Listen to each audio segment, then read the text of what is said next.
Welcome to the Sauce and Gravy channel. This is Johnny Mac, the gravy guy. It's Saturday, so I'm going to walk you through how to make another homemade sauce. This week's recipe is a creamy pumpkin Alfredo sauce. So let me show you how to make it. Making this dish is a two-step process, making the sauce and cooking the pasta. Start off with the pumpkin Alfredo sauce. Drop 4 tablespoons of butter, that's 60 grams, into a high-sided saucepan over medium heat. Melt the butter down and add 4 cloves of minced garlic.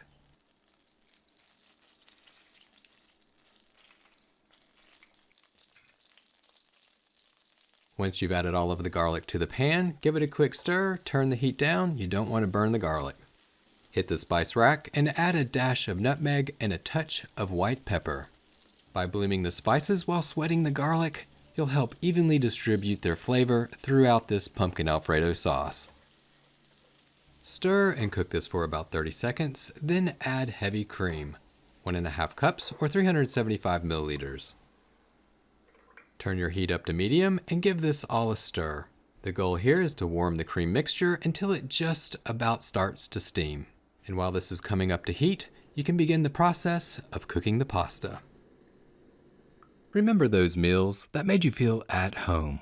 Well, they're back with the Sauce and Gravy channel's second cookbook, Comfort Foods Made Simply. Filled with scratch-made classics you'll be proud to serve. Creamy sauces, slow simmered flavor. No cans, no shortcuts, just real cooking.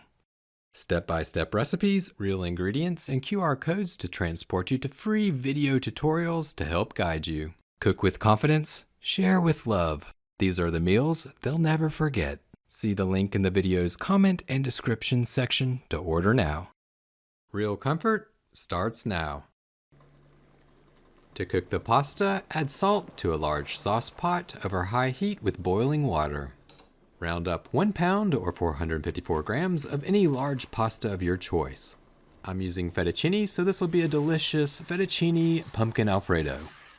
Add the pasta to the boiling water, give it a stir, and cook it for about 2 to 3 minutes less than it states on the instructions. My instructions say to cook it 11 minutes, so I'm going to only cook it 9. While the pasta is cooking, you have the perfect amount of time to finish off that homemade Alfredo sauce.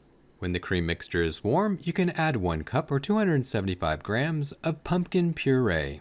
Quickly mix the pumpkin in over medium heat. Once the pumpkin's fairly well mixed in, you might want to grab a whisk to give it a once over to make sure that the sauce is nice and smooth. Now that everything is well mixed together, your goal at this point in the sauce making process is to bring the sauce to a light simmer and reduce it down until it's as thick as you like. Generally, you want it to be about the consistency of a normal spaghetti type sauce. Once the sauce is as thick as you like, turn the heat down to low and add the Parmesan cheese. This recipe calls for a total of 1 cup or roughly 100 grams, but at this point just drop in 3/4 of a cup or 75 grams.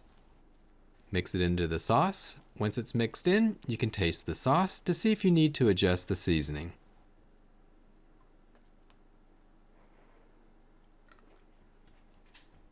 Oh yeah, that's good. Add some salt, and you can even throw on more nutmeg or white pepper if needed. Everything's going really well, the pasta's done, the sauce is done, now it's time to throw it all together. Add all of the pasta to the sauce over low heat, and it's a good idea to keep 1 to 3 cups of that pasta water. Once you mix all of the pasta with the Alfredo sauce, if it's too thick you can always add a touch of that pasta water to thin it out.